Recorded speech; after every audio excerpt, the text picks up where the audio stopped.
Hello viewers, welcome to my next video. आज की video रहेगी how to stay sane in the age of division by Elif Shafaq.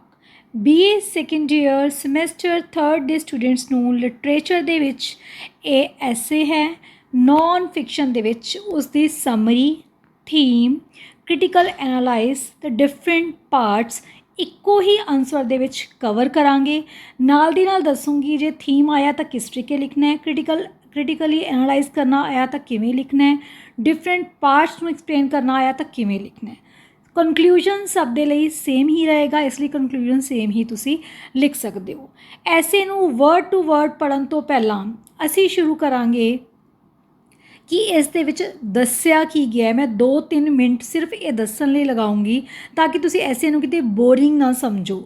ਐਸੇ ਇੰਨਾ ਮਜ਼ੇਦਾਰ ਹੈ, ਇੰਨਾ ਇੰਟਰਸਟਿੰਗ ਹੈ ਕਿ ਜੇ ਅਸੀਂ ਇਸ ਨੂੰ ਸਮਝ ਲਈਏ ਅਤੇ ਆਪਣੀਆਂ ਜ਼ਿੰਦਗੀਆਂ ਦੇ ਵਿੱਚ ਇੰਪਲੀਮੈਂਟ ਕਰ ਲਈਏ ਤਾਂ ਸ਼ਾਇਦ ਅਸੀਂ ਵੀ ਇਸ ਏਜ ਆਫ ਡਿਵੀਜ਼ਨ ਦੇ ਵਿੱਚ ਸੈਨਿਟੀ ਮਤਲਬ ਬਹੁਤ ਸਹੀ ਸੂਝ-ਬੂਝ ਨਾਲ ਰਹਿ ਸਕਦੇ ਹਾਂ। ਇਨਸੈਨ ਹੁੰਦਾ ਪਾਗਲ, ਸੈਨਿਟੀ ਮਤਲਬ ਬਹੁਤ ਅਕਲਮੰਦੀ ਨਾਲ, ਬਹੁਤ ਸੂਝ-ਬੂਝ ਨਾਲ, ਬਹੁਤ ਅਲਰਟ ਹੋ ਕੇ ਅਤੇ ਕੌਨਸ਼ੀਅਸ ਹੋ ਕੇ ਰਹਿ ਸਕਦੇ ਹਾਂ। ਹਾਂਜੀ, ਆਥਰ ਐਲਿਫ ਸ਼ਫਾਕ ਨੇ ਬਹੁਤ ਖੂਬਸੂਰਤੀ ਨਾਲ ਇਸ ਐਸੇ ਦੇ ਵਿੱਚ ਗੱਲ ਕੀਤੀ ਹੈ ਕੋਵਿਡ-19। ਐਸੇ ਇਹ ਲਿਖਿਆ ਗਿਆ 2020 ਦੇ ਦੌਰਾਨ, ਅਤੇ ਜਿਸ ਦੌਰਾਨ ਅਸੀਂ ਸਾਰੇ ਹੀ ਜਾਣਦੇ ਹਾਂ ਅਸੀਂ ਕਰੋਨਾ ਤੋਂ ਕਿੰਨੀ ਜ਼ਿਆਦਾ ਪਰੇਸ਼ਾਨ ਹੋਏ। ਸਾਡੀਆਂ ਜ਼ਿੰਦਗੀਆਂ ਹੀ ਬਦਲ ਗਈਆਂ ਕਰੋਨਾ ਕਾਲ ਤੋਂ ਬਾਅਦ। ਉਸ ਤੋਂ ਬਾਅਦ ਅਸੀਂ ਬਹੁਤ ਜ਼ਿਆਦਾ ਵਰਚੁਅਲ ਮਤਲਬ ਇਸ ਔਨਲਾਈਨ ਸੰਸਾਰ ਦੇ ਵਿੱਚ ਜ਼ਿਆਦਾ ਰਹਿਣ ਲੱਗ ਗਏ। ਉਹ ਔਨਲਾਈਨ ਸੰਸਾਰ ਜਿਹੜਾ ਕਿ ਸਾਨੂੰ ਬਹੁਤ ਜ਼ਿਆਦਾ ਇਨਫੋਰਮੇਸ਼ਨ ਦਿੰਦਾ ਹੈ, ਨੌਲੇਜ ਘੱਟ ਅਤੇ ਇਨਫੋਰਮੇਸ਼ਨ ਜ਼ਿਆਦਾ ਦਿੰਦਾ ਹੈ। ਅਸੀਂ ਸਟੇਟਸ ਦੇਖ ਕੇ ਹੀ, ਅਸੀਂ ਔਨਲਾਈਨ ਮੈਸੇਜਸ ਪੜ੍ਹ ਕੇ ਹੀ ਸਟਰੈਸ ਦੇ ਵਿੱਚ ਆਉਂਦੇ ਹਾਂ, ਐਨਜ਼ਾਈਟੀ ਦੇ ਵਿੱਚ ਆਉਂਦੇ ਹਾਂ। ਤਾਂ ਐਲਿਫ ਸ਼ਫਾਕ ਨੇ ਕੁਝ ਗੱਲਾਂ ਇਹਦੇ ਵਿੱਚ ਕੀਤੀਆਂ। ਸਭ ਤੋਂ ਪਹਿਲਾਂ ਉਹਨਾਂ ਨੇ ਦੱਸਿਆ ਹੈ ਆਪਣੀ ਜ਼ਿੰਦਗੀ ਦੇ ਵਿੱਚੋਂ ਉਸ ਟਾਈਮ ਦੇ ਡਿਊਰਿੰਗ ਇੱਕ ਐਗਜ਼ਾਮਪਲ ਦੇ ਕੇ ਕਿ ਕਿਸ ਤਰੀਕੇ ਨਾਲ ਅਸੀਂ ਇੱਕ ਦੂਸਰੇ ਨਾਲ ਰਾਬਤਾ ਰੱਖਣਾ ਹੀ ਬੰਦ ਕਰ ਦਿੱਤਾ ਹੈ। ਅਸੀਂ ਇੱਕ ਦੂਸਰੇ ਦੇ ਦੁੱਖ ਦਰਦ ਦੇ ਵਿੱਚ ਖੜੇ ਨਹੀਂ ਹੁੰਦੇ, ਇੱਕ ਦੂਸਰੇ ਨੂੰ ਸਮਝਦੇ ਨਹੀਂ ਹਾਂ। ਉਸ ਦਾ ਸੋਲਿਊਸ਼ਨ ਐਲਿਫ ਸ਼ਫਾਕ ਨੇ ਦੱਸਿਆ ਹੈ ਸਟੋਰੀ ਟੈਲਿੰਗ। ਅਕੋਰਡਿੰਗ ਟੂ ਹਰੇਕ ਪਰਸਨ ਦੀ ਇੱਕ ਸਟੋਰੀ ਹੈ, ਇੱਕ ਕਹਾਣੀ ਹੈ। ਜ਼ਰੂਰੀ ਹੈ ਉਸ ਕਹਾਣੀ ਨੂੰ ਸੁਣਨਾ ਅਤੇ ਆਪਣੀ ਕਹਾਣੀ ਨੂੰ ਦੂਸਰੇ ਨੂੰ ਸੁਣਾਉਣਾ। ਜੇ ਅਸੀਂ ਉਸ ਦੀ ਕਹਾਣੀ ਸੁਣਨ ਦੀ ਸ਼ਮਤਾ ਰੱਖਦੇ ਹਾਂ ਜਾਂ ਆਪਣੀ ਕਹਾਣੀ ਉਹਨੂੰ ਦੱਸਣ ਦੀ ਹਿੰਮਤ ਰੱਖਦੇ ਹਾਂ ਤਾਂ ਜ਼ਰੂਰੀ ਹੈ ਕਿ ਸਾਡੇ ਅੰਦਰ ਉਹ ਹਿਊਮੈਨਿਟੀ ਵਾਲੀ ਭਾਵਨਾ ਜਿਹੜੀ ਹੈਗੀ ਹੈ ਜਾਗਰਿਤ ਹੋਏਗੀ ਹੀ ਹੋਏਗੀ। ਅਤੇ ਇਸ ਲਈ ਇਸ ਏਜ ਆਫ ਡਿਵੀਜ਼ਨ ਦੇ ਵਿੱਚ, ਵੰਡੇ ਹੋਏ ਸੰਸਾਰ ਦੇ ਵਿੱਚ ਅਸੀਂ ਜੋ ਹੈ ਸੇਨ ਰਹਿ ਸਕਦੇ ਹਾਂ, ਬਹੁਤ ਅਲਰਟ ਰਹਿ ਸਕਦੇ ਹਾਂ, ਸੂਝ-ਬੂਝ ਨਾਲ ਰਹਿ ਸਕਦੇ ਹਾਂ ਜੇ ਅਸੀਂ ਸ਼ੇਅਰਿੰਗ ਕਰਦੇ ਹਾਂ। ਜੇ we share stories, if we share stories then we can remain sane in the age of division. ਪਹਿਲੀ ਗੱਲ ਉਹਨਾਂ ਨੇ ਬਹੁਤ ਜ਼ੋਰ ਦੇ ਕੇ ਆਪਣੀ ਸਟਾਰਟਿੰਗ ਦੇ ਪੇਜਿਸ ਦੇ ਵਿੱਚ ਇਹੀ ਕਹੀ ਹੈ। ਉਸ ਤੋਂ ਬਾਅਦ ਉਹਨਾਂ ਨੇ ਇਸ ਐਸੇ ਨੂੰ ਕੁਝ ਭਾਗਾਂ ਦੇ ਵਿੱਚ ਵੰਡਿਆ ਹੈ, ਜਿਸ ਦੇ ਵਿੱਚ ਐਨਜ਼ਾਈਟੀ ਦੀ ਗੱਲ ਕੀਤੀ ਹੈ, ਦੀ ਗੱਲ ਕੀਤੀ ਹੈ, ਐਨਜ਼ਾਈਟੀ ਦੀ ਗੱਲ ਕੀਤੀ ਹੈ। ਮਤਲਬ ਬਿਵਿਲਡਰਮੈਂਟ ਮਤਲਬ ਉਲਝਣ, ਅਸੀਂ ਕਿਹੜੇ ਸੰਸਾਰ ਦੇ ਵਿੱਚ ਹਾਂ, ਇੱਕ ਡਿਸਇਲੂਜ਼ਨਮੈਂਟ ਦੇ ਵਿੱਚ ਹਾਂ। ਬਹੁਤ ਜ਼ਿਆਦਾ ਇਲੂਜ਼ਨ ਹੁੰਦਾ ਭਰਮ, ਅਤੇ ਡਿਸਇਲੂਜ਼ਨ ਮਤਲਬ ਉਹ ਭਰਮ ਟੁੱਟ ਗਿਆ ਅਤੇ ਅਸੀਂ ਨਿਰਾਸ਼ ਹੋਏ ਹਾਂ, ਅਤੇ ਅਸੀਂ ਬਹੁਤ ਜ਼ਿਆਦਾ ਉਲਝਣ ਦੇ ਵਿੱਚ ਹਾਂ, ਐਨਜ਼ਾਈਟੀ ਦੇ ਵਿੱਚ ਹਾਂ, ਬਿਵਿਲਡਰਡ ਵਰਡ ਦੇ ਵਿੱਚ ਹਾਂ। ਉਲਝਿਆ ਹੋਇਆ ਸੰਸਾਰ ਹੋਚ ਪੌਚ ਹੈ ਜਿਹੜਾ। ਫਿਰ ਇਹ ਬਿਵਿਲਡਰਮੈਂਟ ਸਾਨੂੰ ਕੀ ਦਿੰਦੀ ਹੈ, ਐਨਜ਼ਾਈਟੀ ਦਿੰਦੀ ਹੈ, ਚਿੰਤਾ ਦਿੰਦੀ ਹੈ। ਬਹੁਤ ਪਰੇਸ਼ਾਨ ਹੁੰਦੇ ਹਾਂ, ਬਹੁਤ ਵੱਖਰੇ ਤਰ੍ਹਾਂ ਦੇ ਕ੍ਰਾਈਸਿਸ ਹੈ ਜਿਹੜੇ ਸਾਨੂੰ ਪਰੇਸ਼ਾਨ ਕਰਦੇ ਆ। ਹਾਲਾਂਕਿ ਉਹ ਕ੍ਰਾਈਸਿਸ ਉਹਨੇ ਹੁੰਦੇ ਨਹੀਂ ਹੈ। ਜੇ ਅਸੀਂ ਕੋਵਿਡ-19 ਟਾਈਮ ਦੇਖੀਏ, ਕੋਵਿਡ ਉਹਨਾਂ ਨਹੀਂ ਸੀ ਜਿੰਨਾ ਨਿਊਜ਼ ਦੇ ਵਿੱਚ ਸੀ, ਜਿੰਨਾ ਸੋਸ਼ਲ ਮੀਡੀਆ 'ਤੇ ਸੀ, ਜਿੰਨਾ ਸਾਨੂੰ ਸਾਡੇ ਫਰੈਂਡਸ ਨੇ ਡਰਾਇਆ ਹੋਇਆ ਸੀ। ਠੀਕ ਹੈ, ਜਿੰਨਾ ਜਿਹੜਾ ਮੀਡੀਆ ਸੀ ਉਹਨੇ ਸਾਨੂੰ ਡਰਾਇਆ ਹੋਇਆ ਸੀ, ਉਹਨਾਂ ਕੋਵਿਡ ਦਾ ਇੰਪੈਕਟ ਨਹੀਂ ਸੀ ਜਿੰਨਾ ਸਾਨੂੰ ਇਨਫੋਰਮੇਸ਼ਨ ਮਿਲਦੀ ਸੀ ਉਹਦੀ। ਠੀਕ ਹੈ ਜੀ, ਇਹ ਚੀਜ਼ ਉਹਨੇ ਦੱਸੀ ਹੈ ਕਿ ਅਸੀਂ ਆਸੇ ਪਾਸੇ ਦੇ ਸੰਸਾਰ ਤੋਂ ਇਨਫੋਰਮੇਸ਼ਨ ਲੈਂਦੇ ਹਾਂ ਅਤੇ ਫਿਰ ਸਾਡੇ ਅੰਦਰ ਐਨਜ਼ਾਈਟੀ ਪੈਦਾ ਹੁੰਦੀ ਹੈ। ਫਿਰ ਉਹ ਐਨਜ਼ਾਈਟੀ ਬਦਲ ਜਾਂਦੀ ਹੈ ਗੁੱਸੇ ਦੇ ਵਿੱਚ, ਐਂਗਰ ਦੇ ਵਿੱਚ। ਫਿਰ ਉਹ ਐਂਗਰ ਅਸੀਂ ਹੌਲੀ ਹੌਲੀ ਉਹ ਚੀਜ਼ਾਂ ਨੂੰ ਛੱਡਣਾ ਸ਼ੁਰੂ ਕਰ ਦਿੰਦੇ ਹਾਂ ਕਿ ਨਹੀਂ, ਇਹ ਸੰਸਾਰ ਤਾਂ ਬਹੁਤ ਖਤਰਨਾਕ ਹੈ, ਇਸ ਤੋਂ ਪਰਾਂ ਰਹਿਣਾ ਹੀ ਠੀਕ ਹੈ। ਫਿਰ ਅਸੀਂ ਐਪੈਥੀ ਦੇ ਵਿੱਚ, ਮਤਲਬ ਉਦਾਸੀਨਤਾ ਦੇ ਵਿੱਚ, ਇਕੱਲੇਪਨ ਦੇ ਵਿੱਚ, ਟਰੈਂਕੁਐਲਿਟੀ ਦੇ ਵਿੱਚ ਬਸ ਚਲੇ ਹੀ ਜਾਂਦੇ ਹਾਂ, ਜਿਹੜੀ ਕਿ ਸਭ ਤੋਂ ਖਤਰਨਾਕ ਚੀਜ਼ ਹੈ ਇਸ ਦੁਨੀਆ ਦੇ ਉੱਪਰ ਜਦੋਂ ਇੱਕ ਇਨਸਾਨ ਦੁਨੀਆ ਦੇ ਵਿੱਚ ਹੁੰਦਾ ਹੋਇਆ ਸਾਰੇ ਸਮਾਜ ਨੂੰ ਆਸੇ ਪਾਸੇ ਨੂੰ ਤਿਆਗ ਦੇਵੇ ਅਤੇ ਆਪਣੇ ਆਪ ਨੂੰ ਹੀ ਬਸ ਸਭ ਸਮਝਣ ਲੱਗ ਜਾਵੇ।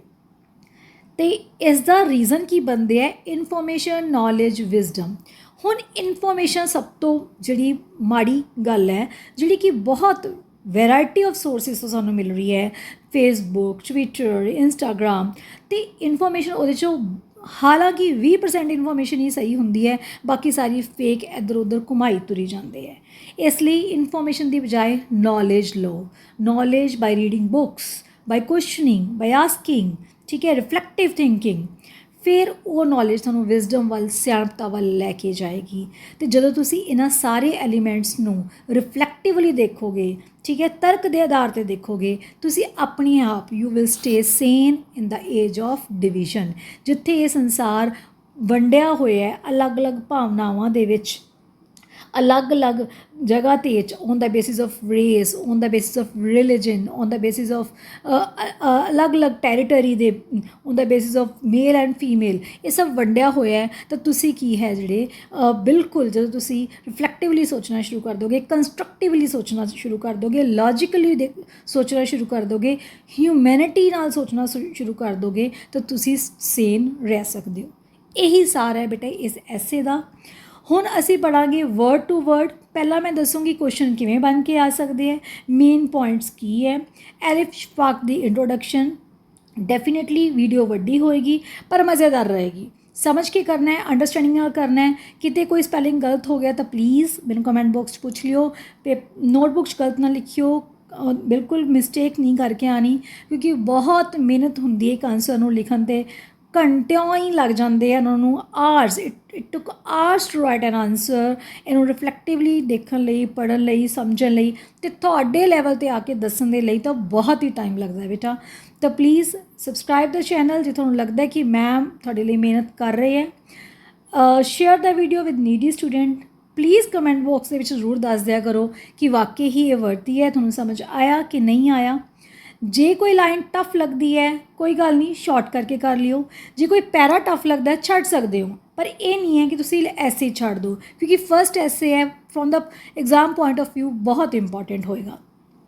Let's start. Write summary theme of essay, explain various ideas given by Shafaq to stay sane in age of division। ਇਸ ਐਸੇ ਦੇ ਵਿੱਚ ਕੀ ਥੀਮ ਦਿੱਤਾ ਗਿਆ, ਕੀ ਇਹਦੀ ਸਮਰੀ ਹੈ, ਉਸ ਤੋਂ ਬਾਅਦ ਕ੍ਰਿਟੀਕਲੀ ਐਨਾਲਾਈਜ਼ ਕਰਨਾ ਹੈ ਇਸ ਐਸੇ ਨੂੰ। ਇਹ ਕੁਐਸਚਨ ਬਣ ਕੇ ਆ ਸਕਦਾ ਹੈ, ਕਿਸੇ ਤਰੀਕੇ ਵੀ ਕੁਐਸਚਨ ਬਣ ਕੇ ਆ ਗਿਆ, ਸੇਮ ਆਨਸਰ ਲਿਖ ਸਕਦੇ ਹੋ ਬੇਟਾ ਜੀ।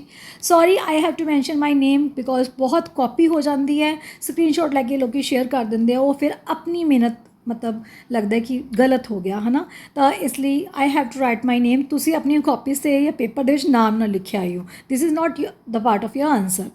ਤਾਂ ਆਨਸਰ ਕੀ ਹੈ ਬੱਚੇ? Elif Shafak is an award-winning British Turkish novelist.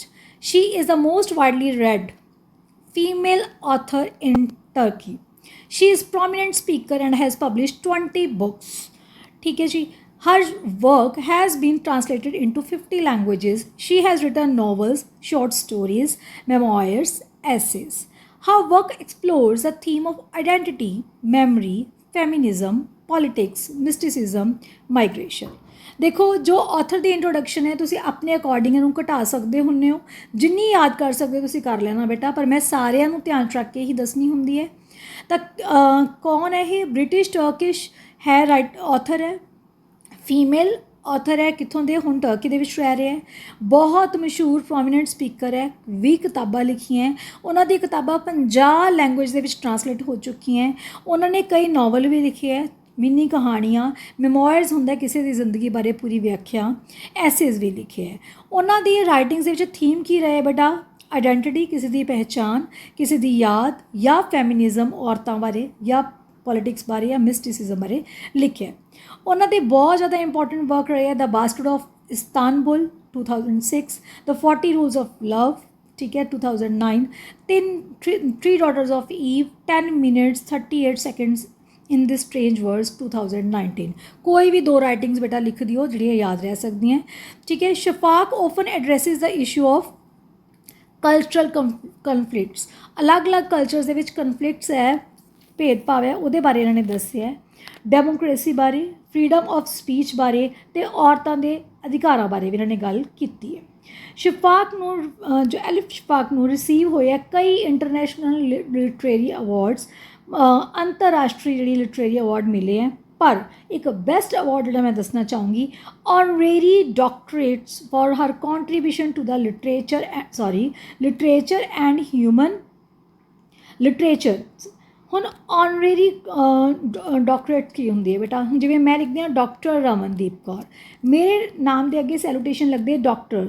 मैं क्यों लगती है? बिकॉज आफ्टर डूइंग PhD 5 साल की मेहनत तो बाद एक पर्टिकुलर टॉपिक पर रिसर्च करने तो बाद मैंने डॉक्टरेट की डिग्री मिली। पर कुछ लोग जिन्हों की लिटरेचर दे विच या साइंस दे विच बहुत ज़्यादा कॉन्ट्रीब्यूशन होंदी है, उन्होंने पर्टिकुलर सबजैक्ट जो है PhD करने की जरूरत नहीं, क्योंकि उन्होंने रिसर्च वर्क ऑलरेडी इन्ना होंदा है कि उन्होंने डॉक्टरेट की डिग्री मिल सकती है। तो एलिफ शफाक नूं doctorate, honorary doctorate for our contribution to world literature मिलिया होया है। इस तो इलावा उन्होंने ह्यूमन राइट्स से बहुत काम किया है। एलिफ शफाक्स ऐसे हाउ टू स्टे सेन, ये हुण सारा कुछ है बेटा ऐसे दे बारे विच। ऐसे कदों लिखिया गया, किस बाबत है, किस रिलेटेड है। In the age of division was written in 2020 2020 दे विच। कदों? कोविड-19 दे पैंडैमिक जो एक महामारी आई हुई सी। The world was going through deep turbulence, turbulence मतलब डिस्टर्बेंस। जे तुसी डिस्टर्बेंस लिखना चाहते हो लिख सकते हो। It was published as a part of the school of life series, school of life series के पार्ट विच पब्लिश किया गया। When isolation, anxiety, fear were affecting. हुण देखो फीलिंग्स किहड़ी है। आइसोलेशन मतलब कल्लापन, एनजाइटी मतलब चिंता, फीयर मतलब डर लोगों के अंदर बहुत छाई हुई सी, साडे अंदर भी छाई हुई सी। वो समा याद करके देखो, ये सारियां फीलिंग साडे अंदर सी। This essay response to the age of division. तो ये ऐसे किस बारे है? Age of division which is marked by widening cultural, political and economic gaps between people. लोगों के विच कल्चर के बेस से, पॉलिटिकल बेस से ते इकनॉमिक बेस से बहुत ज़्यादा भेदभाव आ गया सी, मतलब लोग वंडे गए सी। Shafak also reflects on the dangers of information overload. सब तो वध खतरा उदों किस चीज़ का सी बेटा? Dangers of overloaded information. इन्नियां खबरां, इन्नियां न्यूज़, इन्ने व्हाट्सएप मैसेज, चाहे वो किस लैवल पर भी आ जान, सब नूं डरा रहे सी। कोविड इत्थे कोविड आ गया, फलाना परसन आ गया, उन्होंने हॉस्पिटल लेके जाया गया, उधर ये हो गया, फिर ये हो गया, फिर डेड बॉडीज़ का की किया गया। मतलब it was really tragic for us. बहुत ज़्यादा हॉरर वाला जो माहौल बनया होया सी, ये तुसी बिल्कुल विजुअलाइज़ कर सकते हो उस समय नूं याद करके। बहुत लोगों ने तो ये एक्सपीरियंस भी किया होना बेटा। फेक न्यूज़ आंदियां सी, echo chambers, very important word, short note बन के आ सकता है। इससे मैं कोशिश करूँगी शॉर्ट नोट भी थोड़ा बना दा। इको चैंबर की होंगे बेटा? इको चैंबर थोड़ा पता है कि एक इहो जिहा रूम जिथे बैठ के कोई गल होंदी है। इको चैंबर मतलब सोशल मीडिया ने एक अपना चैंबर बना दिता, जिस दे विच जो इन्फॉर्मेशन सोशल मीडिया तो आएगी, जो इन्फॉर्मेशन सोशल मीडिया तो आएगी ਉਹੀ ਸਾਡੇ ਲਈ ਸਭ ਠੀਕ ਬਣ ਜਾਂਦੀ ਹੈ। That is echo chambers. ਬਸ ਉਹਨਾਂ ਦੀਆਂ ਆਵਾਜ਼ਾਂ, ਉਹਨਾਂ ਦੀਆਂ ਨਿਊਜ਼, ਉਹਨਾਂ ਦਾ ਹੀ ਸਭ ਕੁਝ ਸਾਡੇ ਕੰਨਾਂ ਵਿੱਚ ਗੂੰਜਦਾ ਹੈ। ਅਤੇ ਐਪੈਥੀ ਮਤਲਬ ਬਸ ਫਿਰ ਅਸੀਂ ਸੋਚ ਲੈਂਦੇ ਹਾਂ ਛੱਡ ਦਈਏ, ਨਹੀਂ ਖਬਰਾਂ ਸੁਣਨੀਆਂ, ਨਹੀਂ ਫਲਾਣੇ ਦਾ ਦੁੱਖ ਸੁਣਨਾ, ਨਹੀਂ ਉਹਦੇ ਨਾਲ ਗੱਲ ਕਰਨੀ, ਨਹੀਂ ਇਹਦੇ ਨਾਲ ਗੱਲ ਕਰਨੀ, ਬਹੁਤ ਟੈਨਸ਼ਨ ਹੁੰਦੀ ਹੈ, ਬਸ ਮੈਂ ਇਕੱਲੇਪਨ 'ਚ ਹੀ ਰਹਿਣਾ ਹੈ। दैट इज़ ਉਦਾਸੀਨਤਾ, ਕੱਲਾਪਨ, ਆਪਦੇ ਆਪ 'ਚ ਰਹਿਣਾ, self love. All these elements became visible during the pandemic. ये सारे एलिमेंट सानू नज़र आ रही सी। So the essay is personal meditation, ये बिल्कुल पर्सनल है। एलिफ शफाक ने सब कुछ नोट किया, एक्सपीरियंस किया। एंड अ सोशल कमेंट्री, तो समाज के उपर कमेंट्री भी की है। The essay has been divided into various section. कई सैक्शन के उन्हें आपां नूं गल समझाने की कोशिश की है शफाक ने। पहला सैक्शन उन्हें रखा है जी डिसइल्यूजनमेंट एंड बिविल्डरमेंट, मतलब उलझना वाला तो निराशा वाला। एनजाइटी, चिंता ही बहुत होने लग जाती है सानू। एंगर, गुस्सा आंदा है। अपैथी, उदासीनता मतलब कल्लापन चले जाना। सोशली बिल्कुल डिसकनैक्ट हो जाना। सब तो खतरनाक, सब तो डेंजरस एलीमेंट ते सब तो डेंजरस स्टेज है जिंदगी की, जे कोई इंसान इस दुनिया तो परे होके अपने आप रहन लग जाए। फिर इन्फॉर्मेशन, नॉलेज ते विजडम। ਇਨਫੋਰਮੇਸ਼ਨ ਮਤਲਬ ਕੋਈ ਵੀ ਸਾਨੂੰ ਖਬਰ ਮਿਲਣੀ, ਨੌਲੇਜ ਅਸੀਂ ਖੁਦ ਗੇਨ ਕਰਦੇ ਹਾਂ, ਵਿਜ਼ਡਮ ਸਾਡੇ ਅੰਦਰ ਸੂਝ ਬੂਝ ਆ ਜਾਣੀ, ਸਿਆਣਪਤਾ ਆ ਜਾਣੀ, ਜਿਹੜੀ ਕਿ ਬਹੁਤ ਰੇਅਰ ਲੋਕਾਂ ਦੇ ਵਿੱਚ ਹੁੰਦੀ ਹੈ। ਠੀਕ ਹੈ, ਸਾਡੇ ਕੋਲ ਕੋਈ ਵੀ WhatsApp 'ਤੇ ਮੈਸੇਜ ਆਇਆ, ਫਟਾਫਟ status, without knowing it is right or wrong, without knowing ਇਹਦਾ ਕੀ ਇੰਪੈਕਟ ਹੋ ਸਕਦਾ ਹੈ, ਵਿਦਾਊਟ ਨੋਇੰਗ ਕਿ ਸਾਹਮਣੇ ਵਾਲਾ ਇਸ ਚੀਜ਼ ਨੂੰ ਕਿਵੇਂ ਸਮਝ ਸਕਦਾ ਹੈ, ਅਸੀਂ ਫਟਾਫਟ ਅੱਗੇ ਨੈਗੇਟਿਵਿਟੀ ਨੂੰ ਸ਼ੇਅਰ ਕਰਦੇ ਹਾਂ। This is wrong. ਤਾਂ essay starts with narrator's personal memory from Istanbul. ਹੁਣ ਨਰੇਟਰ ਨੇ ਆਪਣੇ ਕੁਝ ਪਰਸਨਲ ਐਕਸਪੀਰੀਐਂਸਿਸ ਸ਼ੇਅਰ ਕੀਤੇ ਹੈ। ਇਸਤਾਨਬੁਲ ਦੇ ਵਿੱਚ ਬੈਠੀ ਹੋਈ ਉਹ ਦੇਖ ਰਹੀ ਹੈ ਕਿ ਇੱਕ ਲਿੰਪਿੰਗ ਵੂਮਨ ਜਿਹੜੀ ਕਿ ਥੋੜੀ ਲਟਕ ਕੇ ਚੱਲ ਰਹੀ ਹੈ, street struggling with heavy bags, ਉਹਦੇ ਬੈਗਸ ਚੱਕੇ ਹੋਏ ਹੈ। ਕਈ ਲੋਕ ਉਹਨੂੰ ਨੋਟਿਸ ਕਰ ਰਹੇ ਹੈ ਪਰ ਨੋ ਵਨ ਹੈਲਪਡ ਹਰ, ਪਰ ਕਿਸੇ ਨੇ ਵੀ ਉਹਦੀ ਹੈਲਪ ਨਹੀਂ ਕੀਤੀ। Shafak herself hesitated to step forward to help her. ਤਾਂ ਸ਼ਫਾਕ ਖੁਦ ਵੀ ਉਹਦੀ ਹੈਲਪ ਕਰਨ ਲਈ ਬਹੁਤ ਹਿਚਕਚਾਉਂਦੀ ਹੈ, ਹਜੇ ਉਹਦੀ ਹੈਲਪ ਕਰਨ ਲਈ ਸੋਚ ਹੀ ਰਹੀ ਹੁੰਦੀ ਹੈ ਕਿ ਉੱਥੋਂ ਪਹਿਲਾਂ ਹੀ ਚਲੀ ਜਾਂਦੀ ਹੈ। This incident left her feeling unsettled and guilty. ਤਾਂ ਇਸ ਦੇ ਨਾਲ ਉਹਦੀਆਂ ਫੀਲਿੰਗਸ ਬਹੁਤ ਜੋ ਹੈ ਹਿਲ ਜਾਂਦੀਆਂ ਅਤੇ ਬਹੁਤ ਜ਼ਿਆਦਾ ਉਹ ਗਿਲਟੀ ਮਹਿਸੂਸ ਕਰਦੀ ਹੈ ਕਿ ਮੈਂ ਉਹਦੀ ਹੈਲਪ ਕਿਉਂ ਨਹੀਂ ਕੀਤੀ। ਵੀ ਵਿਟਨੈਸ ਸਫਰਿੰਗ, ਅਸੀਂ ਲੋਕਾਂ ਨੂੰ ਦੁੱਖ 'ਚ ਦੇਖਦੇ ਹਾਂ around us but often remain passive, ਪਰ ਚੁੱਪ ਅਤੇ ਸ਼ਾਂਤ ਰਹਿੰਦੇ ਹਾਂ। ਡਿਸਟਰੈਕਟਡ ਔਰ ਹੈਜ਼ੀਟੈਂਟ, ਮਤਲਬ ਹੋਰ ਕਿਤੇ ਧਿਆਨ ਹੋ ਜਾਂਦਾ ਹੈ ਅਤੇ ਜਾਂ ਬਹੁਤ ਜ਼ਿਆਦਾ ਝਿਜਕਝਾਹਟ ਮਹਿਸੂਸ ਕਰਦੇ ਹਾਂ। For Shafak this moment raises the central question of the essay. ਅਤੇ ਇਹੀ ਸਵਾਲ ਪੁੱਛਿਆ ਸ਼ਫਾਕ ਨੇ, how can we remain compassionate, sane and engaged in an age of division and apathy. ਇਸ ਏਜ ਦੇ ਵਿੱਚ ਅਸੀਂ ਕਿਵੇਂ ਰਹਿ ਸਕਦੇ ਹਾਂ ਕੰਪੈਸ਼ਨੇਟ, ਕਿਵੇਂ ਸੇਨ ਰਹਿ ਸਕਦੇ ਹਾਂ, ਕਿਵੇਂ ਇੰਗੇਜ ਰਹਿ ਸਕਦੇ ਹਾਂ ਜਿੱਥੇ ਇੰਨੀਆਂ ਜ਼ਿਆਦਾ ਵਿਭਿੰਨਤਾਵਾਂ ਹੈ, ਇੰਨੀਆਂ ਜ਼ਿਆਦਾ ਡਿਵੀਜ਼ਨਸ ਹੈ on the basis of different politically ਲਾ ਲਓ, ਕਲਚਰਲੀ ਲਾ ਲਓ, ਸੋਸ਼ਲੀ ਲਾ ਲਓ, ਇਕਨੋਮਿਕਲੀ ਲਾ ਲਓ। ਠੀਕ ਹੈ, ਪੋਲੀਟੀਕਲ, ਕਲਚਰਲ, ਸੋਸ਼ਲ, ਇਕਨੋਮਿਕ, ਕਿੰਨੀਆਂ ਡਿਵੀਜ਼ਨਸ ਹੈ, ਕਿੰਨਾ ਜਿਹੜਾ ਹੈ ਲੋਕ ਇਕੱਲੇਪਨ ਦੇ ਵਿੱਚ ਹੈ, ਅਸੀਂ ਕਿਵੇਂ ਸੇਨ ਰਹਿ ਸਕਦੇ ਹਾਂ, ਇਹ ਸਵਾਲ ਪੁੱਛਿਆ ਸ਼ਫਾਕ ਨੇ। Shafak's mind turns to different ideas on the situation prevailing in the society. She first turns to the idea of bewilderment. ਤਾਂ ਹੁਣ ਉਹ ਆਪਣੇ ਡਿਫਰੈਂਟ ਆਈਡੀਆਜ਼ ਨੂੰ ਪ੍ਰੈਜ਼ੈਂਟ ਕਰਦੀ ਹੈ turn by turn. Shafak emphasizes the power of storytelling, very important thing in the essay। I think the ਮਤਲਬ ਸਭ ਤੋਂ ਜ਼ਿਆਦਾ ਜੋ ਤੁਸੀਂ ਪੇਪਰ 'ਚ ਲਿਖ ਸਕਦੇ ਹੋ ਚੰਗੇ ਤਰੀਕੇ ਨਾਲ, that is story telling.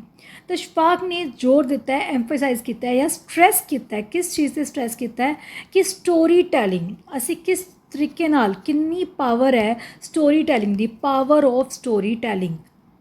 She notes that stories humanise us, ਕਿ ਸਾਨੂੰ ਸਟੋਰੀਜ਼ ਕੀ ਕਰਦੀਆਂ, ਮਨੁੱਖ ਬਣਾਉਂਦੀ ਹੈ, ਹਿਊਮਨਾਈਜ਼। ਬੇਟਾ ਕਿਤੇ ਲਿਖਦੇ ਲਾਈਨ ਸਕਿਪ ਹੋ ਜਾਂਦੀ ਹੈ ਤਾਂ ਥੋੜ੍ਹਾ ਜਿਹਾ ਪਲੀਜ਼ ਕੋਆਪਰੇਟ ਕਰਿਓ, ਉਹਨੂੰ ਧਿਆਨ ਨਾਲ ਸੁਣ ਕੇ ਲਿਖਣਾ ਹੈ। ਸਟੋਰੀਜ਼ ਹਿਊਮਨਾਈਜ਼ ਅਸ, ਸਾਡੇ ਅੰਦਰ ਮਾਨਵਤਾ ਭਰਦੀ ਹੈ।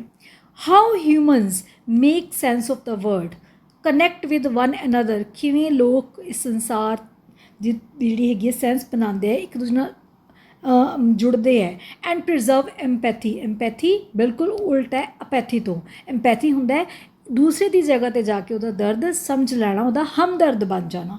ਐਕਰੋਸ ਡਿਫਰੈਂਸ ਥਰੂ ਸਟੋਰੀ ਟੈਲਿੰਗ, ਕਹਿੰਦੇ ਕਿਵੇਂ ਲੋਕ ਸਟੋਰੀ ਟੈਲਿੰਗ ਦੇ ਥਰੂ ਇੱਕ ਦੂਸਰੇ ਦੀਆਂ ਭਾਵਨਾਵਾਂ ਨਾਲ ਜੁੜਦੇ ਹੈ ਅਤੇ ਐਮਪੈਥੀ ਨੂੰ ਐਕਸਰਸਾਈਜ਼ ਕਰਦੇ ਆ, ਪ੍ਰੈਕਟਿਸ ਕਰਦੇ ਆ, ਕਿਵੇਂ ਉਹ ਸਾਹਮਣੇ ਵਾਲੇ ਦਾ ਦਰਦ ਨੂੰ ਸਮਝ ਲੈਂਦੇ ਹੈ। ਸ਼ੀ ਸੇਜ਼, ਤਾਂ ਇਹ ਮੈਂ ਲਾਈਨਸ ਲਿੱਤੀਆਂ ਟੈਕਸਟ ਦੇ ਵਿੱਚੋਂ ਹੀ ਬੇਟਾ। ਸਟੋਰੀਜ਼ ਬ੍ਰਿੰਗ ਅਸ ਟੂਗੈਦਰ, ਵੈਰੀ ਇੰਪੋਰਟੈਂਟ, ਇਹ ਕੁਐਸਚਨ ਬਣ ਕੇ ਵੀ ਆ ਸਕਦਾ ਹੈ, ਇਹ ਕੁਐਸਚਨ ਬਣ ਕੇ ਵੀ ਆ ਸਕਦਾ ਹੈ ਬੇਟਾ। ਸਟੋਰੀਜ਼ ਬ੍ਰਿੰਗ ਅਸ ਟੂਗੈਦਰ, ਅਨਟੋਲਡ ਸਟੋਰੀਜ਼ ਕੈਪਟ ਅਸ ਅਪਾਰਟ। ਸਟੋਰੀ ਸਾਨੂੰ ਇੱਕ ਦੂਜੇ ਦੇ ਨੇੜੇ ਲੈ ਕੇ ਆਉਂਦੀਆਂ, ਪਰ ਜਿਹੜੀਆਂ ਸਟੋਰੀਜ਼ ਅਸੀਂ ਸੁਣਦੇ ਹੀ ਨਹੀਂ, ਜੇ ਕਿਸੇ ਦਾ ਦੁੱਖ ਸੁਣਦੇ ਹੀ ਨਹੀਂ ਤਾਂ ਅਸੀਂ ਇੱਕ ਦੂਸਰੇ ਤੋਂ ਵੱਖਰੇ ਰਹਿ ਜਾਂਦੇ ਹਾਂ। We are made of stories, ਤਾਂ ਅਸੀਂ ਕਿਸ ਤੋਂ ਬਣੇ ਹਾਂ, ਸਟੋਰੀਜ਼ ਤੋਂ ਬਣੇ ਹਾਂ। We are made of stories, ਹਰੇਕ ਦੀ ਇੱਕ ਕਹਾਣੀ ਹੈ, ਮੇਰੀ ਵੀ ਇੱਕ ਕਹਾਣੀ ਹੈ ਅਤੇ ਤੁਹਾਡੀ ਵੀ ਇੱਕ ਕਹਾਣੀ ਹੈ। ਅਤੇ ਜੇ ਕਹਾਣੀਆਂ ਇੱਕ ਦੂਜੇ ਨਾਲ ਸ਼ੇਅਰ ਹੁੰਦੀਆਂ ਤਾਂ ਅਸੀਂ ਬਿਲਕੁਲ ਇੱਕ ਇਹੋ ਜਿਹੇ ਵਰਡ ਚਲੇ ਜਾਂਦੇ ਹਾਂ ਕਿ ਇੱਕ ਦੂਸਰੇ ਨੂੰ ਸਮਝਣ ਲੱਗ ਜਾਂਦੇ ਹਾਂ। Shafak wants to live in a world after corona pandemic where one can be heard, when all this is over, ਜਦੋਂ ਕਹਿੰਦੀ ਸਭ ਠੀਕ ਹੋ ਜਾਏਗਾ। ਪੈਂਡੈਮਿਕ ਦੀ ਸਪੈਲਿੰਗ ਬੱਚੇ AN ਨਾਲ ਹੈ, ਧਿਆਨ ਨਾਲ ਠੀਕ ਕਰ ਲਓ, ਕਿਤੇ ਲਿਖਦੇ ਫਲੂਐਂਸੀ 'ਚ ਗਲਤੀ ਹੋ ਜਾਂਦੀ ਹੈ। Shri can be heard, when all this is over, ਕਹਿੰਦੇ ਜਦੋਂ ਇਹ ਕਰੋਨਾ ਚਲੇ ਜਾਏਗਾ, I want to live in a different world where I can be heard, ਕਹਿੰਦੇ ਮੈਂ ਇਹੋ ਜਿਹੇ ਸੰਸਾਰ 'ਚ ਰਹਿਣਾ ਚਾਹੂੰਗੀ ਜਿੱਥੇ ਮੈਨੂੰ ਸੁਣਿਆ ਜਾਵੇ, ਸਮਝਿਆ ਜਾਵੇ। I can be heard। next is it was personal cry of narrator। ਇਹ narrator ਦੀ ਕੀ ਹੈ? ਪਰਸਨਲ ਆਵਾਜ਼ ਹੈ, ਪਰਸਨਲ ਡਿਮਾਂਡ ਹੈ ਕਿ ਉਹਨੂੰ ਸੁਣਿਆ ਜਾਵੇ।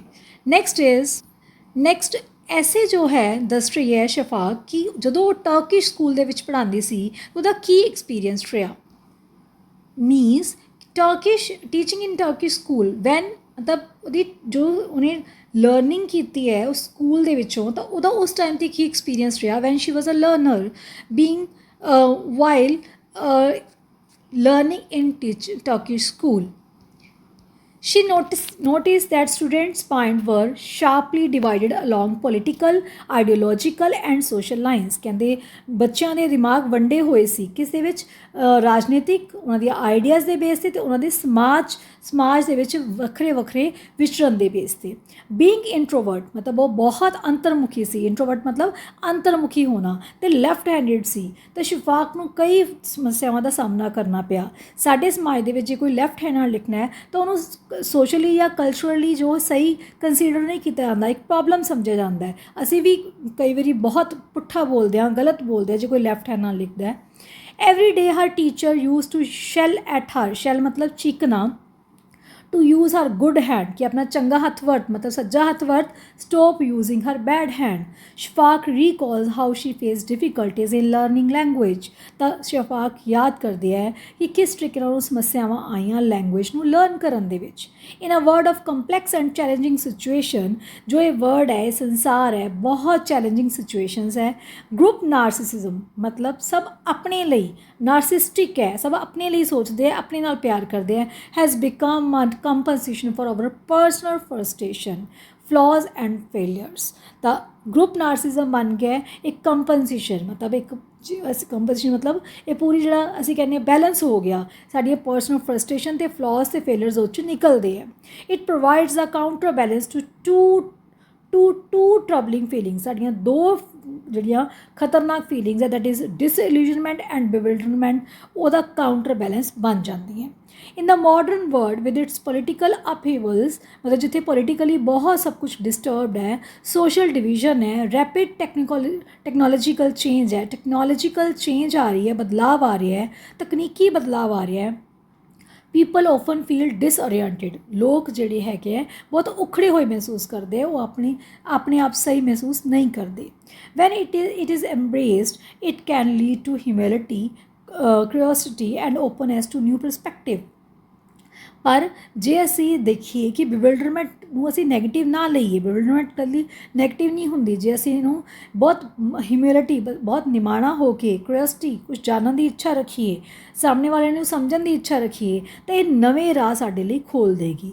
It forces us to question assumptions and remain alert to learning. ਤਾਂ ਅਸੀਂ ਲਰਨਿੰਗ ਲਈ ਅਲਰਟ ਹੋ ਜਾਵਾਂਗੇ। She argues when we feel confused, uncertain and overwhelm. ਜਦੋਂ ਅਸੀਂ ਬਹੁਤ ਕਨਫਿਊਜ਼ ਫੀਲ ਕਰਦੇ ਹਾਂ, ਬਹੁਤ ਅਨਸਰਟਨ, ਅਨਿਸ਼ਚਿਤ ਫੀਲ ਕਰਦੇ ਹਾਂ, ਅਤੇ ਬਹੁਤ ਅਜੀਬ ਓਵਰਵੈਲਮਡ ਫੀਲ ਕਰਦੇ ਹਾਂ, ਤਾਂ ਸਾਨੂੰ ਬਹੁਤ ਸਟੇਬਲ ਰਹਿਣ ਦੀ ਲੋੜ ਹੈ।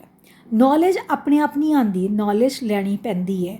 Knowledge does not come automatically. ਇਹ ਵੀ ਕੁਐਸਚਨ ਬਣ ਕੇ ਆ ਸਕਦਾ ਹੈ, ਕੋਈ ਵੀ ਕੁਐਸਚਨ ਬਣ ਕੇ ਆ ਗਿਆ ਬੇਟਾ, ਸੇਮ ਆਂਸਰ ਲਿਖ ਦੇਣਾ ਬੱਚੋ। It comes from exposure to information. Instead, it arises through careful observation। ਕਿੱਥੋਂ ਆਉਂਦੀ ਹੈ ਨੌਲੇਜ? ਕੇਅਰਫੁਲੀ ਓਬਜ਼ਰਵ ਕਰੋ, ਰਿਫਲੈਕਸ਼ਨ ਨਾਲ ਆਉਂਦੀ ਹੈ, ਅਤੇ engagement with the world around us. ਇੱਥੋਂ ਹੀ ਨੌਲੇਜ ਆਉਂਦੀ ਹੈ। ਨੌਲੇਜ ਤੋਂ ਅਸੀਂ ਜੋ ਵਿਜ਼ਡਮ ਗੇਨ ਕਰਦੇ ਹਾਂ, ਇਨਫੋਰਮੇਸ਼ਨ ਤੋਂ ਨੌਲੇਜ ਨਹੀਂ ਆਉਂਦੀ। She stresses that only information is the not source of knowledge. Knowledge is active not passive. ਜੇ ਅਸੀਂ ਬੈਠੇ ਰਹੀਏ ਅਤੇ ਸਟੇਟਸ ਦੇਖੀ ਜਾਈਏ, ਮੋਬਾਈਲ ਦੇਖੀ ਜਾਈਏ, ਉਹਦੇ ਨਾਲ ਨੌਲੇਜ ਨਹੀਂ ਆਏਗੀ, ਉਹ ਸਿਰਫ ਇਨਫੋਰਮੇਸ਼ਨ ਹੈ। ਉਹ ਸਹੀ ਵੀ ਹੋ ਸਕਦੀ ਹੈ, ਗਲਤ ਵੀ। ਨੌਲੇਜ ਆਏਗੀ ਬੁੱਕਸ ਪੜ੍ਹਨ ਨਾਲ, ਨੌਲੇਜ ਆਏਗੀ ਕੁਐਸਚਨ ਕਰਨ ਨਾਲ, ਨੌਲੇਜ ਆਏਗੀ ਰਿਫਲੈਕਟਿਵਲੀ ਸੋਚਣ ਨਾਲ, ਨੌਲੇਜ ਆਏਗੀ ਕੰਪੈਰੀਜ਼ਨ ਕਰਨ ਨਾਲ। Knowledge grows when we interact with the world thoughtfully. Knowledge ਕਿੱਥੋਂ ਵੱਧਦੀ ਹੈ? ਤੁਸੀਂ ਥੋਟਫੁਲੀ ਕੰਮ ਕਰਦੇ ਹਾਂ, rather than simply consuming facts. So bewilderment L ਰਹਿ ਗਈ ਬੇਟਾ ਇੱਥੇ, ਐਲ ਧਿਆਨ ਨਾਲ ਪਾ ਲੈਣਾ। Is not just confusion. ਇਹ ਸਿਰਫ ਕਨਫਿਊਜ਼ਨ ਨਹੀਂ ਹੈ। ਬਿਵਿਲਡਰਮੈਂਟ ਦੇ ਸਪੈਲਿੰਗ ਧਿਆਨ ਨਾਲ ਕਰ ਲੈਣਾ ਬੇਟਾ, ਐਲ ਹੈ ਇੱਥੇ। It is a space where meaningful knowledge can emerge. There is need of curiosity. ਕਿਸ ਚੀਜ਼ ਦੀ ਲੋੜ ਹੈ? ਕਿਊਰੀਅਸ ਹੋਣ ਦੀ ਲੋੜ ਹੈ। ਠੀਕ ਹੈ, ਵੱਧ ਤੋਂ ਵੱਧ ਹਾਂ ਸਾਡੇ ਅੰਦਰ ਤਾਂਘ ਹੋਵੇ, ਅਸੀਂ ਸਿੱਖਣਾ ਹੈ। ਓਪਨ ਹੋਣ ਦੀ ਲੋੜ ਹੈ, ਰਿਫਲੈਕਟਿਵ, ਇਹ ਤਿੰਨੋਂ ਵਰਡ ਰੱਟਾ ਮਾਰ ਲਓ, ਚਾਹੇ ਕੋਈ ਆਨਸਰ ਆ ਗਿਆ ਲਿਖ ਕੇ ਹੀ ਆਉਣੇ ਹੈ। ਕਿਊਰੀਅਸ, ਓਪਨ ਅਤੇ ਰਿਫਲੈਕਟਿਵ, ਕਾਹਦੇ ਲਈ? ਨੌਲੇਜ ਗੇਨ ਕਰਨ ਲਈ। ਕੀ ਹੋਣ ਦੀ ਲੋੜ ਹੈ? ਇੱਥੇ ਬਿਵਿਲਡਰਮੈਂਟ ਦੇ ਸਪੈਲਿੰਗ ਫਿਰ ਦੱਸ ਰਹੀ ਹਾਂ, ਠੀਕ ਕਰ ਲਿਓ, ਨਹੀਂ ਤਾਂ ਤੁਸੀਂ ਗਲਤ ਹੀ ਲਿਖਿਆ ਆਉਂਦੇ ਹੋ ਬੇਟਾ। ਨੀਡ ਟੂ ਕਿਊਰੀਓਸਿਟੀ, ਓਪਨਨੈਸ, ਰਿਫਲੈਕਸ਼ਨ ਅਤੇ ਨੌਲੇਜ ਗੇਨ ਕਰਨ ਦੀ ਲੋੜ ਹੈ। ਕਿਵੇਂ ਹੋਏਗੀ ਨੌਲੇਜ ਗੇਨ? ਜੇ ਅਸੀਂ ਬਹੁਤ ਜ਼ਿਆਦਾ ਕਿਊਰੀਅਸ ਹਾਂ ਸਿੱਖਣ ਦੇ, ਬਹੁਤ ਜ਼ਿਆਦਾ ਓਪਨ ਹਾਂ ਅਤੇ ਰਿਫਲੈਕਟਿਵ ਹਾਂ। ਨੈਕਸਟ ਹੈ ਅਨਦਰ ਥੀਮ ਆਫ ਦ ਐਸੇ। ਅਗਲਾ ਥੀਮ ਕੀ ਹੈ? Essay is ours age is age of anxiety. ਸਾਡੀ ਏਜ ਕੀ ਹੈ? ਐਨਜ਼ਾਈਟੀ ਦੀ ਚਿੰਤਾ ਵਾਲੀ ਏਜ ਹੈ। Anxiety about our place in the world, ਅਸੀਂ ਕੀ ਹਾਂ ਸੰਸਾਰ ਦੇ ਵਿੱਚ। The newspaper headlines, social media, ਇਹ ਸਾਰੇ ਸੋਰਸਿਸ ਹੈ ਜਿਹੜੇ ਸਾਨੂੰ ਸਟਰੈਸ ਦਿੰਦੇ ਸਾਡੇ ਦਿਮਾਗਾਂ ਨੂੰ। ਕਈ ਕ੍ਰਾਈਸਿਸ, ਕਿਸੇ ਦਾ ਕੋਲ ਘਰ ਨਹੀਂ ਹੈ, ਗਰੀਬੀ ਹੈ, ਇਨਇਕੁਐਲਿਟੀ ਹੈ, ਬਹੁਤ ਜ਼ਿਆਦਾ ਇਕੋਲੋਜੀਕਲ ਪ੍ਰੋਬਲਮ ਹੈ, ਕਲਾਈਮੇਟ ਪ੍ਰੋਬਲਮ ਹੈ, ਫਲੱਡਸ ਆ ਗਏ, ਠੀਕ ਹੈ, ਕਿਸੇ ਵੀ ਕਿਸਮ ਦੀ ਸਮੱਸਿਆ ਹੈ। ਇਹ ਸਾਰੀਆਂ ਸਮੱਸਿਆਵਾਂ ਸਾਡੇ ਲਈ ਕੀ ਬਣਦੀਆਂ? ਸਾਡੀ ਐਨਜ਼ਾਈਟੀ ਦਾ ਕਾਰਨ ਬਣਦੀਆਂ। We are amongst the negative emotions, ਇਹ ਸਾਰੀਆਂ ਸਾਡੀਆਂ ਨੈਗੇਟਿਵ ਇਮੋਸ਼ਨਸ ਹੈ। ਜਿਵੇਂ ਸਾਨੂੰ ਗੁੱਸਾ ਆ ਜਾਣਾ, ਡਰ, ਡਿਸਕੰਟੈਂਟ ਵੀ ਸੈਟਿਸਫਾਈ ਨਾ ਹੋ ਸਕਣਾ, ਡਿਸਟਰਸਟ ਵੀ ਇਹ ਸਹੀ ਨਹੀਂ ਹੈ, ਉਦਾਸੀ ਆ ਜਾਣਾ, ਸ਼ੱਕ ਕਰਨਾ, ਆਪਦੇ ਆਪ 'ਤੇ ਸ਼ੱਕ ਕਰਨਾ, ਇਹ ਸਭ ਨੈਗੇਟਿਵ ਗੱਲ ਹੈ। ਪਰ ਅਸੀਂ ਇਹਨਾਂ ਤੋਂ ਬਾਹਰ ਕਿਵੇਂ ਆਉਣਾ ਹੈ, ਇਹ ਦੱਸਿਆ ਸ਼ਫਾਕ ਨੇ। ਸਾਡਾ ਐਜੂਕੇਸ਼ਨਲ ਸਿਸਟਮ ਖਾਸ ਕਰਕੇ ਕਰੋਨਾ ਦੇ ਟਾਈਮ 'ਤੇ online chats, online meetings, online exam, ਸਭ ਸੋਸ਼ਲ ਗੈਦਰਿੰਗ, ਇਹ ਕੀ ਸੀ? ਐਨਜ਼ਾਈਟੀ ਸੀ ਬੱਚਿਆਂ ਲਈ ਵੀ ਅਤੇ ਚਿਲਡਰਨ ਲਈ ਵੀ ਅਤੇ ਪੇਰੈਂਟਸ ਲਈ ਵੀ। ਵੀ ਆਰ ਸੋਸ਼ਲ ਕ੍ਰੀਚਰ, ਪਰ ਅਸੀਂ ਇਸ ਤੋਂ ਦੂਰ ਵੀ ਨਹੀਂ ਰਹਿ ਸਕਦੇ। We get worry when we see someone else in tension, ਅਸੀਂ ਸਾਹਮਣੇ ਵਾਲੇ ਨੂੰ ਦੇਖ ਕੇ ਵੀ ਟੈਨਸ਼ਨ 'ਚ ਆ ਜਾਂਦੇ ਹਾਂ। So first challenge is to allow ourselves to experience sincerely and openly whatever disturbances are there and recognize। ਸਭ ਤੋਂ ਪਹਿਲਾਂ ਆਪਦੇ ਆਪ ਨੂੰ ਤਿਆਰ ਰੱਖੋ, ਕੋਈ ਵੀ ਡਿਸਟਰਬੈਂਸ ਆਈ ਅਸੀਂ ਫੇਸ ਕਰਨੀ ਹੈ, ਅਸੀਂ ਸੁਣਨਾ ਹੈ, ਅਸੀਂ ਸਮਝਣਾ ਹੈ, ਪਰ ਕਰਨਾ ਕੀ ਹੈ? ਰਿਕੋਗਨਾਈਜ਼ ਕਰਨਾ ਹੈ, ਪਹਿਚਾਨਣਾ ਹੈ। ਪਹਿਚਾਨਣਾ ਹੈ, ਕੀ ਪਹਿਚਾਨਣਾ ਹੈ? The presence of negative sentiments in our lives, ਕਿ ਕਿਹੜੀ ਨੈਗੇਟਿਵ ਭਾਵਨਾਵਾਂ, ਸੈਂਟੀਮੈਂਟ ਸਾਡੀ ਜ਼ਿੰਦਗੀ 'ਚ ਹੈ। And turn to something more constructive, ਅਤੇ ਕਿੱਥੇ ਵੱਲ ਨੂੰ ਟਰਨ ਕਰਨਾ ਹੈ? Constructive and healthy giving. ਸਾਨੂੰ ਕਿਹੜੀਆਂ ਚੰਗੀਆਂ ਜਿਹੜੀਆਂ ਭਾਵਨਾਵਾਂ ਉਹਨਾਂ ਵੱਲ ਨੂੰ ਅਸੀਂ ਮੁੜਨਾ ਹੈ, ਨੈਗੇਟਿਵ ਨੂੰ ਛੱਡਣਾ ਹੈ ਅਤੇ ਕਿੱਥੇ ਜਾਣਾ ਹੈ? ਕੰਸਟਰਕਟਿਵ। ਠੀਕ ਹੈ, ਇਹ ਮੇਨ ਗੱਲ ਹੈ, ਇਹ ਇੰਪੋਰਟੈਂਟ ਗੱਲ ਹੈ। ਪਹਿਲਾਂ ਕੀ ਸਿੱਖਿਆ ਸੀ ਅਸੀਂ? ਨੌਲੇਜ ਗੇਨ ਕਰਨੀ ਹੈ। ਕਿਵੇਂ ਹੋਏਗੀ? ਜੇ ਅਸੀਂ ਕਿਊਰੀਅਸ ਹਾਂ, ਕੀਨ ਹਾਂ, ਅਤੇ ਨਾਲ ਕੀ ਹਾਂ ਅਸੀਂ? ਰਿਫਲੈਕਟਿਵ ਹਾਂ। ਇਹ ਕੁਛ ਵਰਡਸ ਚੰਗੀ ਤਰ੍ਹਾਂ 'ਤੇ ਰੱਟਾ ਮਾਰ ਲਓ ਬੇਟਾ, ਬਹੁਤ ਵਧੀਆ ਆਨਸਰ ਲਿਖ ਕੇ ਆ ਪਾਓਗੇ। ਸ਼ਫਾਕ ਓਬਜ਼ਰਵਸ ਦੈਟ ਇਨ ਟੂਡੇਜ਼ ਪੋਲਰਾਈਜ਼ ਵਰਲਡ, ਪੋਲਰਾਈਜ਼ ਮਤਲਬ ਦੋ ਭਾਗਾਂ 'ਚ ਵੰਡਿਆ ਹੋਇਆ ਇਹੋ ਜਿਹਾ ਸੰਸਾਰ, ਮਤਲਬ ਸਮਝ ਨਹੀਂ ਆਉਂਦੀ ਇੱਧਰ ਨੂੰ ਜਾਈਏ ਕਿ ਇੱਧਰ ਨੂੰ ਜਾਈਏ, ਕੁਛ ਕਲੀਅਰ ਹੀ ਨਹੀਂ ਹੁੰਦਾ। People often react to social, political or cultural injustice with anger। ਕੁਛ ਵੀ ਹੋ ਗਿਆ, ਕੋਈ ਵੀ ਗੱਲ ਹੋ ਗਈ, ਕੋਈ ਪੋਲਿਸੀ ਅਨਾਊਂਸ ਹੋ ਗਈ, ਕੋਈ ਲਾਅ ਅਨਾਊਂਸ ਹੋ ਗਿਆ, ਜਾਂ ਕਿਸੇ ਦਾ ਮਰਡਰ ਹੋ ਗਿਆ, ਅਸੀਂ ਸਿਰਫ ਐਂਗਰ ਦਿਖਾਉਂਦੇ ਹਾਂ, ਓਨਲੀ ਐਂਗਰ।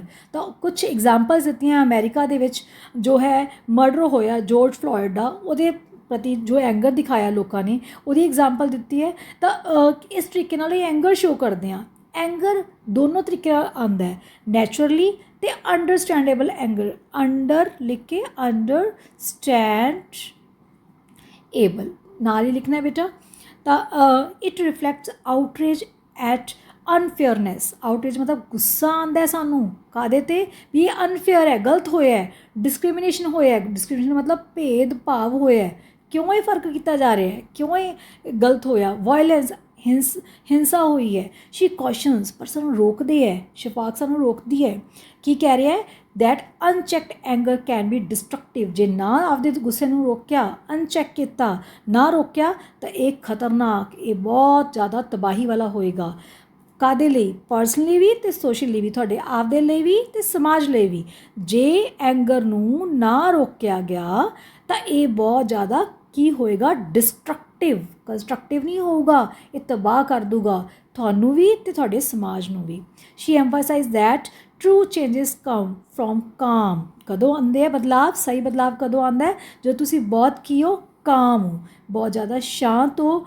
ਥੋਟਫੁਲ ਐਕਸ਼ਨ, ਸੋਚ ਕੇ ਐਕਸ਼ਨ ਲੈਂਦੇ ਹੋ। ਤੁਹਾਡੇ ਅੰਦਰ ਗਰਾਊਂਡਡ ਬਾਈ ਐਮਪੈਥੀ, ਹਮਦਰਦੀ ਹੈ, ਸਾਹਮਣੇ ਵਾਲੇ ਦੀ ਜਗ੍ਹਾ 'ਤੇ ਜਾ ਕੇ ਸੋਚ ਸਕਦੇ ਹੋ, ਅੰਡਰਸਟੈਂਡਿੰਗ ਹੈ, ਅਤੇ ਬੜੀ ਕ੍ਰਿਟੀਕਲੀ, ਬੜੀ ਲੌਜੀਕਲੀ, ਬੜੇ ਧਿਆਨ ਨਾਲ ਸੋਚ ਸਕਦੇ ਹੋ ਕਿ ਜੋ ਵੀ ਹੋਇਆ ਸਹੀ ਹੋਇਆ ਕਿ ਗਲਤ ਹੋਣਾ ਚਾਹੀਦਾ ਸੀ ਕਿ ਨਹੀਂ ਹੋਣਾ ਚਾਹੀਦਾ ਸੀ। ਜੇ ਹੋਇਆ ਗਲਤ ਹੋਇਆ ਤਾਂ ਉਹਨੂੰ ਕਿਸ ਤਰੀਕੇ ਨਾਲ ਡੀਲ ਕਰਨਾ ਹੈ। ਇਹ ਨਹੀਂ ਹੈ ਕਿ ਬਹੁਤ ਜ਼ਿਆਦਾ ਅੱਗ ਲਗਾ ਦਿਓ, ਬਹੁਤ ਜ਼ਿਆਦਾ ਦੰਗੇ ਕਰ ਦਿਓ। ਉਹ ਚੀਜ਼ ਐਂਗਰ ਹੈ, ਉਹ ਸਮਾਜ ਨੂੰ ਵੀ ਖਰਾਬ ਕਰਦੀ ਹੈ। ਚੈਨਲਿੰਗ ਦੇਖੋ ਕਿੰਨਾ ਅੱਛਾ ਮੈਸੇਜ ਦਿੱਤਾ ਹੈ ਸ਼ਫਾਕ ਨੇ, ਬਹੁਤ ਮਜ਼ੇਦਾਰ, ਬੜਾ ਮਜ਼ਾ ਆਇਆ ਹੈ ਐਸੇ ਪੜ੍ਹ ਕੇ। ਤੁਹਾਨੂੰ ਵੀ ਅੱਛਾ ਲੱਗੇਗਾ ਜੇ ਤੁਸੀਂ ਇਹਨੂੰ ਸਿੰਸੀਅਰਲੀ ਪੜ੍ਹੋਗੇ। ਚੈਨਲਿੰਗ ਐਂਗਰ, ਹੁਣ ਤੁਸੀਂ ਐਂਗਰ ਨੂੰ ਚੈਨਲ ਕਿਵੇਂ ਕਰਨਾ ਹੈ, ਕਿਵੇਂ ਸੰਭਾਲਣਾ ਹੈ? ਕੰਸਟਰਕਟਿਵਲੀ ਥਰੂ ਡਾਇਲੋਗ, ਗੱਲਬਾਤ ਕਰੋ। ਸਟੋਰੀ ਟੈਲਿੰਗ, ਦੱਸੋ ਇੱਕ ਦੂਜੇ ਦੀ ਗੱਲ ਇੱਕ ਦੂਜੇ ਨੂੰ। Can motivate people to address injustice without anger, ਕਿ ਗੁੱਸੇ ਨਾਲ ਨਹੀਂ, ਸੂਝ ਸਮਝ ਨਾਲ। Anger must be tempered with reflection, ਹੁਣ ਐਂਗਰ ਨੂੰ ਕਿਵੇਂ ਸੰਭਾਲਣਾ ਹੈ? ਰਿਫਲੈਕਸ਼ਨ, ਉਹੀ ਵਰਡ ਆ ਗਿਆ, ਐਮਪੈਥੀ ਨਾਲ, ਹਮਦਰਦੀ ਨਾਲ, ਅਤੇ ਵਿਜ਼ਡਮ, ਸੂਝ-ਬੂਝ ਨਾਲ। ਇਹ ਸੇਮ ਗੱਲਾਂ ਰਿਪੀਟ ਹੋ ਰਹੀਆਂ, ਬਹੁਤ ਧਿਆਨ ਨਾਲ ਕਰਨਾ ਹੈ। ਹੁਣ ਸਭ ਤੋਂ ਖਤਰਨਾਕ ਵਾਲੀ ਫੀਲਿੰਗ, ਉਹ ਕਿਹੜੀ ਹੈ? ਐਪੈਥੀ। ਐਪੈਥੀ ਮਤਲਬ ਟਰੈਂਕੁਲ ਮਤਲਬ ਕੱਲਾਪਨ, ਜਿੱਥੇ ਕੋਈ ਕਿਸੇ ਨੂੰ ਆਣ ਹੀ ਨਾ ਦੇਵੇ। Apathy is just like white colour, ਚਿੱਟਾ ਰੰਗ, ਜਿਹੜਾ ਕਿ ਕੰਬੀਨੇਸ਼ਨ ਹੈ ਸਾਰੇ ਰੰਗਾਂ ਦਾ।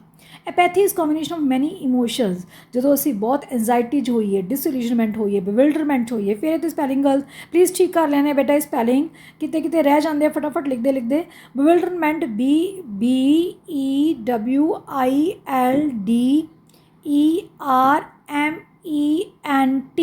ਪਲੀਜ਼ ਚੈੱਕ ਕਰ ਲੈਣੇ ਆ। ਬਿਵਿਲਡਰਮੈਂਟ, ਫਟੀਗ ਐਂਡ ਰਿਸੈਂਟਮੈਂਟ, ਜਦੋਂ ਤੁਸੀਂ ਅੱਕ ਜਾਈਏ, ਥੱਕ ਜਾਈਏ, ਰਿਸੈਂਟਮੈਂਟ। ਸਪੈਲਿੰਗ ਫਿਰ ਦੱਸ ਰਹੀ ਹਾਂ, ਬਿਵਿਲਡਰਮੈਂਟ ਇਹ ਗਲਤ ਨਹੀਂ ਕਰਨੀ। When we mix all these feelings, ਜਦੋਂ ਅਸੀਂ ਸਾਰੀਆਂ ਇਹ ਫੀਲਿੰਗਸ ਨੂੰ ਮਿਕਸ ਕਰ ਲੈਂਦੇ ਹਾਂ ਤਾਂ ਕੀ ਬਣ ਜਾਂਦਾ? ਐਪੈਥੀ। ਕੀ ਬਣ ਜਾਂਦਾ? ਐਪੈਥੀ, ਜੋ ਕਿ ਬਹੁਤ ਖਤਰਨਾਕ ਹੈ। ਅਸੀਂ ਸਮਾਜ ਤੋਂ ਦੂਰ ਹੋ ਜਾਂਦੇ ਹਾਂ। When we mix all these feelings we end up with numbness, ਅਸੀਂ ਨੰਬ ਹੋ ਜਾਂਦੇ ਹਾਂ, ਚੁੱਪ ਹੋ ਜਾਂਦੇ ਹਾਂ, ਸ਼ਾਂਤ ਹੋ ਜਾਂਦੇ ਹਾਂ। ਵੈਨ ਵੀ ਆਰ ਇਨਡਿਫਰੈਂਟ, ਸਾਨੂੰ ਕੋਈ ਫਰਕ ਨਹੀਂ ਪੈਂਦਾ ਕਿ ਕੀ ਹੋ ਰਿਹਾ ਸਮਾਜ, ਕਿ ਫਲਾਣੇ ਨਾਲ ਕੀ ਹੋ ਰਿਹਾ, ਟਿਮਕੇ ਨਾਲ ਕੀ ਹੋ ਰਿਹਾ। We don't bother about the people, we bother our self. ਅਸੀਂ ਸਿਰਫ ਆਪਣੇ ਆਪ ਨੂੰ ਬੋਦਰ ਕਰਦੇ ਹਾਂ। Disconnected and too busy in our lives, ਅਤੇ ਆਪਣੀਆਂ ਜ਼ਿੰਦਗੀਆਂ 'ਚ ਮਸਤ, to care about others. Too busy in our life, ਇੰਨੇ ਬਿਜ਼ੀ ਹੋ ਜਾਂਦੇ ਆਪਣੀ ਜ਼ਿੰਦਗੀ ਦੇ ਵਿੱਚ, ਟੂ ਕੇਅਰ ਅਬਾਊਟ ਅਦਰਸ, ਕਿ ਸਾਨੂੰ ਦੂਜਿਆਂ ਦੀ ਪਰਵਾਹ ਹੀ ਨਹੀਂ ਰਹਿੰਦੀ। ਜਦੋਂ ਅਸੀਂ TOO ਅਤੇ 2 ਕੇ ਲਿਖਦੇ ਹਾਂ, ਇੰਨੇ ਬਿਜ਼ੀ ਹੋ ਜਾਂਦੇ ਹਾਂ ਕਿ ਸਾਨੂੰ ਦੂਜਿਆਂ ਦੀ ਹੀ ਪਰਵਾਹ ਨਹੀਂ ਰਹਿੰਦੀ। This is the most dangerous emotion, ਅਤੇ ਸਭ ਤੋਂ ਖਤਰਨਾਕ ਹੈ। When we do not engage in any public space or social activity, we become isolated, ਅਸੀਂ ਸਮਾਜ ਦੀ ਕਿਸੇ ਐਕਟੀਵਿਟੀ ਵਿੱਚ ਨਹੀਂ ਜਾਂਦੇ, ਅਸੀਂ ਇਕੱਲੇ ਰਹਿ ਜਾਂਦੇ ਹਾਂ, ਡਿਸਕਨੈਕਟਡ ਰਹਿ ਜਾਂਦੇ ਹਾਂ। ਅਤੇ ਐਪੈਥੀ ਸਾਡੇ ਅੰਦਰ ਕੀ ਲੈ ਕੇ ਆਉਂਦੀ ਹੈ? ਫਿਰ ਗੁੱਸਾ, ਦਰਦ। ਜੇ ਇਹ ਸਾਰੀਆਂ ਇਮੋਸ਼ਨਸ ਨੂੰ ਚੈਨਲਾਈਜ਼ ਨਾ ਕੀਤਾ ਗਿਆ ਕੰਸਟਰਕਟਿਵਲੀ, ਤਾਂ ਇਹ ਹੈ ਡਿਸਐਂਗੇਜਮੈਂਟ ਲੈ ਕੇ ਆਏਗੀ, ਤਾਂ ਅਸੀਂ ਇਕੱਲੇਪਨ ਹੀ ਮਹਿਸੂਸ ਕਰਾਂਗੇ। When apathy takes hold, people stop listening, ਜਦੋਂ ਐਪੈਥੀ ਆ ਜਾਂਦੀ ਹੈ ਤਾਂ ਲੋਕ ਦੂਜਿਆਂ ਨੂੰ ਸੁਣਨਾ ਬੰਦ ਕਰ ਦਿੰਦੇ ਆ, ਸਟੋਰੀ ਟੈਲਿੰਗ ਬੰਦ ਕਰ ਦਿੰਦੇ ਆ, ਐਂਪੈਥਾਈਜ਼ ਬੰਦ ਕਰ ਦਿੰਦੇ ਆ। ਐਂਪੈਥਾਈਜ਼ ਮਤਲਬ ਉਹਨਾਂ ਦਾ ਦੁੱਖ ਦਰਦ ਵੰਡਣਾ ਬੰਦ ਕਰ ਦਿੰਦੇ ਆ, ਐਕਟ ਕਰਨਾ ਬੰਦ ਕਰ ਦਿੰਦੇ ਆ। ਇਹ ਤਿੰਨੋਂ ਗੱਲਾਂ ਹੀ ਬਹੁਤ ਖਤਰਨਾਕ ਹੈ। ਜੇ ਸਮਾਜ ਦੇ ਵਿੱਚ ਇਹੋ ਜਿਹੇ ਲੋਕ ਬਣਨ ਲੱਗ ਗਏ ਤਾਂ ਸਮਾਜ ਖਤਮ ਹੋਣਾ ਸ਼ੁਰੂ ਹੋ ਜਾਏਗਾ। ਦਿਸ ਕ੍ਰੀਏਟ ਸਾਈਕਲ ਆਫ ਡਿਸਐਂਗੇਜਮੈਂਟ, ਤਾਂ ਇਹ ਕਿਹੜਾ ਸਾਈਕਲ ਬਣ ਜਾਊਗਾ? ਆ ਸਾਈਕਲ ਆਫ ਡਿਸਐਂਗੇਜਮੈਂਟ। ਡਿਸਐਂਗੇਜਮੈਂਟ ਮਤਲਬ ਕੋਈ ਕਿਸੇ ਦੇ ਨਾਲ ਰਾਬਤਾ ਹੀ ਨਹੀਂ ਰੱਖੂਗਾ। It is opposite to humanity, ਅਤੇ ਇਹ ਤਾਂ ਸਾਡੀ ਮਾਨਵਤਾ ਦੇ ਬਿਲਕੁਲ ਖਿਲਾਫ ਹੈ। ਡਿਸਐਂਗੇਜਮੈਂਟ ਅਤੇ ਮਾਨਵਤਾ ਬਿਲਕੁਲ ਗਲਤ ਹੈ, ਬਿਲਕੁਲ ਖਿਲਾਫ ਹੈ।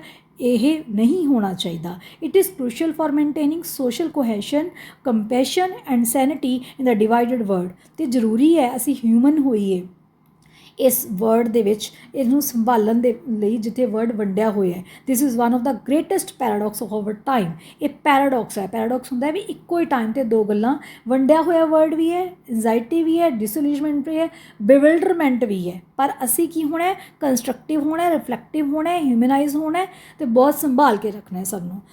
ਇਹ ਸੀ Shafak writes we live in an age in which there is too much information। ਅੱਗੇ ਗੱਲ ਕਰਤੀ ਹੈ ਇਨਫੋਰਮੇਸ਼ਨ ਦੀ, ਨੌਲੇਜ ਦੀ, ਵਿਜ਼ਡਮ ਦੀ। ਤਾਂ ਹੁਣ ਇਨਫੋਰਮੇਸ਼ਨ ਤਾਂ ਸਾਡੇ ਕੋਲ ਬਹੁਤ ਹੈ, ਮੈਂ ਦੱਸ ਚੁੱਕੀ ਹਾਂ, ਪਰ ਨੌਲੇਜ ਨਹੀਂ ਹੈਗੀ। ਅਸੀਂ ਨੌਲੇਜ ਗੈਦਰ ਨਹੀਂ ਕਰਦੇ, ਕਿਤਾਬਾਂ ਨਹੀਂ ਪੜ੍ਹਦੇ। ਤੁਹਾਡੇ 'ਚੋਂ ਕਿੰਨੇ ਜਣਿਆਂ ਨੇ ਐਲਿਫ ਸ਼ਫਾਕ ਦਾ ਪੂਰਾ ਐਸੇ 41 ਪੇਜਿਸ ਦਾ ਪੜ੍ਹਿਆ ਹੋਊਗਾ? ਨਹੀਂ ਪੜ੍ਹਿਆ ਹੋਣਾ। ਅਸੀਂ ਸਿਰਫ YouTube ਵੀਡੀਓ ਸੁਣ ਕੇ ਪੇਪਰ ਦੇਣਾ ਚਾਹੁੰਦੇ ਹਾਂ। ਲੈਸ ਨੌਲੇਜ ਅਤੇ ਲੈਸ ਵਿਜ਼ਡਮ, ਅਤੇ ਘੱਟ ਨੌਲੇਜ ਹੈ ਅਤੇ ਵਿਜ਼ਡਮ ਵੀ ਘੱਟ ਹੈ। ਬਟ ਇਹ ਸਭ ਉਲਟ ਹੋਣਾ ਚਾਹੀਦਾ ਹੈ। ਵਿਜ਼ਡਮ ਜ਼ਿਆਦਾ ਹੋਣੀ ਚਾਹੀਦੀ ਹੈ, ਨੌਲੇਜ ਜ਼ਿਆਦਾ ਹੋਣੀ ਚਾਹੀਦੀ ਹੈ, ਅਤੇ ਸਭ ਤੋਂ ਘੱਟ ਇਨਫੋਰਮੇਸ਼ਨ ਹੋਣੀ ਚਾਹੀਦੀ ਹੈ। ਨੌਲੇਜ ਨੂੰ ਗੈਦਰ ਕਰਨ ਦੇ ਲਈ ਕੀ ਚਾਹੀਦਾ ਹੈ? ਕਿਤਾਬਾਂ ਪੜ੍ਹਨੀਆਂ, ਡੈਪਥ ਦੇ ਵਿੱਚ ਐਨਾਲਾਈਜ਼ ਕਰਨਾ। Then there is wisdom which connects the mind and heart.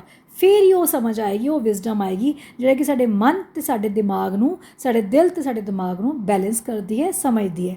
And activate emotional intelligence and increase empathy. ਤਾਂ ਸਾਡੇ ਅੰਦਰ ਇੰਟੈਲੀਜੈਂਸ ਕ੍ਰੀਏਟ ਹੋਏਗੀ ਅਤੇ ਸਾਡੇ ਅੰਦਰ ਐਮਪੈਥੀ ਸਕਿੱਲ ਆਏਗੀ, ਅਸੀਂ ਹਮਦਰਦ ਬਣਾਂਗੇ। She explain by giving examples from social media. In today's digital world, we are fed by endless stream of information। ਇੱਕ ਕਹਿੰਦੇ ਨਦੀ ਵਗੀ ਹੋਈ ਹੈ ਇਨਫੋਰਮੇਸ਼ਨ ਦੀ। ਮੈਸੇਜ ਇੰਸਟਾ 'ਤੇ ਮੈਸੇਜ, ਫੇਸਬੁੱਕ 'ਤੇ ਮੈਸੇਜ, ਟਵਿੱਟਰ 'ਤੇ ਮੈਸੇਜ, ਵਟਸਐਪ 'ਤੇ message. Oh my God, we are full of information but we are not full of knowledge. we have less knowledge, we have less wisdom। much of this knowledge is repetitive। ਇਹ repeat ਹੁੰਦੀ knowledge ਹੈ। Shallow information ਹੈ, ਜਿਹਦੇ ਵਿੱਚ ਕੋਈ ਗਹਿਰਾਈ ਨਹੀਂ ਹੈ। ਓਨਲੀ ਗੇਨਸ ਵੈਲਿਊ ਵੈਨ, ਇਹ ਵੈਲਿਊ ਕਦੋਂ ਬਣੇਗੀ? So this is the last page. Value ਕਦੋਂ ਬਣੇਗੀ? ਜਦੋਂ ਕਮਸ ਫਰੋਮ ਕੁਐਸਚਨਿੰਗ, ਜਦੋਂ ਅਸੀਂ ਸਵਾਲ ਪੁੱਛਾਂਗੇ, ਕੰਪੈਰੀਜ਼ਨ ਕਰਾਂਗੇ, ਰਿਫਲੈਕਸ਼ਨ, ਠੀਕ ਹੈ, ਉਦੋਂ ਕੀ ਹੈ? ਵੈਲਿਊ ਬਣੇਗੀ। Yet information and knowledge is not only the aim. Information ਲੈਣਾ ਅਤੇ ਨੌਲੇਜ ਲੈਣਾ ਸਾਡਾ ਮਕਸਦ ਨਹੀਂ ਹੈ।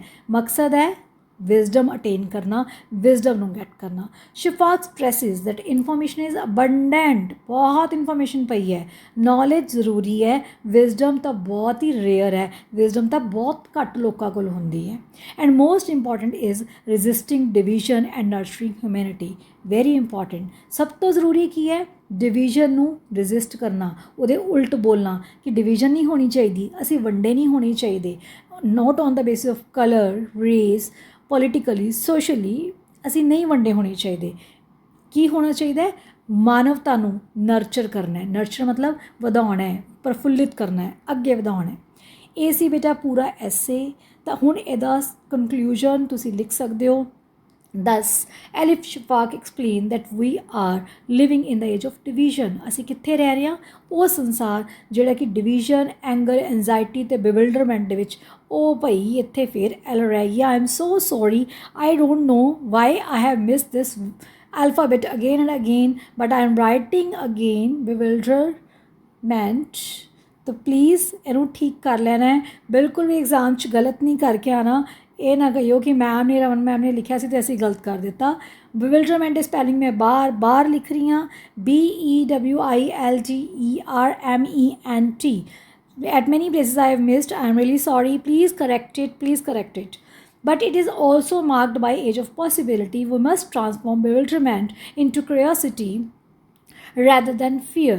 We must practice empathy than apathy। ठीक है, हमदर्दी होनी चाहिए है, ਕੱਲਾਪਨ ਨਹੀਂ ਹੋਣਾ ਚਾਹੀਦਾ, ਉਦਾਸੀਨਤਾ ਨਹੀਂ ਹੋਣੀ ਚਾਹੀਦੀ। Then next, information must be dependent into knowledge. Information ਕਿੱਥੋਂ ਲੈਣੀ ਹੈ? ਨੌਲੇਜ ਤੋਂ, ਅਤੇ ਨੌਲੇਜ ਇਨਟੂ ਵਿਜ਼ਡਮ ਦੇ ਵਿੱਚ ਚਲੀ ਜਾਣੀ ਚਾਹੀਦੀ ਹੈ। Wisdom should be rooted in compassion. ਅਤੇ ਵਿਜ਼ਡਮ ਕਿੱਥੇ ਹੋਣੀ ਚਾਹੀਦੀ ਹੈ? ਕੰਪੈਸ਼ਨ ਤੋਂ ਆਉਣੀ ਚਾਹੀਦੀ ਹੈ। ਓਨਲੀ ਥਰੂ ਵਿਜ਼ਡਮ, ਅਤੇ ਵਿਜ਼ਡਮ ਦੇ ਥਰੂ ਹੀ ਅਸੀਂ ਐਂਡ ਸ਼ੇਅਰਡ ਹਿਊਮੈਨਿਟੀ, ਵਿਜ਼ਡਮ ਦੇ ਥਰੂ ਅਤੇ ਹਿਊਮੈਨਿਟੀ ਦੇ through we can overcome apathy. ਅਤੇ ਅਸੀਂ ਆਪਣੀ ਉਦਾਸੀਨਤਾ ਨੂੰ ਦੂਰ ਕਰ ਸਕਾਂਗੇ। And stay sane in the age of division. ਅਤੇ ਅਸੀਂ ਕੀ ਰਵਾਂਗੇ? ਸੇਨ ਰਵਾਂਗੇ in the age of division. ਬੇਟਾ ਜੇ ਟਾਈਟਲ ਵੀ ਆ ਗਿਆ ਨਾ, ਸੇਮ ਆਨਸਰ ਲਿਖ ਸਕਦੇ ਹੋ। Justify the title of the ਐਸੇ ਬਿਲਕੁਲ ਆ ਸਕਦਾ ਹੈ, ਕਿਉਂਕਿ ਬਹੁਤ ਡਿਫਰੈਂਟ ਜਿਹਾ ਟਾਈਟਲ ਹੈ ਇਹਦਾ। How to stay sane in the age of division। Justify the title of the essay। Yes, the title of the essay is justified because the author has given many solutions that how we can stay sane in the age of division। the same he conclusion लिखना है। देखो last line ਦੇ ਵਿੱਚ ਮੈਂ ਕੀ ਲਿਖਿਆ ਹੋਇਆ ਬੇਟਾ? Last line ਦੇ ਵਿੱਚ ਲਿਖਿਆ ਹੋਇਆ ਹੈ we can overcome apathy and stay sane in the age of division। ਇਹ ਸਾਰਾ ਹੀ conclusion ਤੁਸੀਂ ਟਾਈਟਲ ਵਾਲੇ ਉਹਦੇ ਵਿੱਚ ਲਿਖ ਸਕਦੇ ਹੋ, ਕੁਐਸਚਨ ਦੇ ਵਿੱਚ ਵੀ ਲਿਖ ਸਕਦੇ ਹੋ ਜੇ ਟਾਈਟਲ ਜਸਟੀਫਾਈ ਕਰਨਾ ਆ ਗਿਆ। ਥੈਂਕ ਯੂ, ਉਮੀਦ ਕਰਦੀ ਹਾਂ ਸਭ ਨੂੰ ਸਮਝ ਆਇਆ।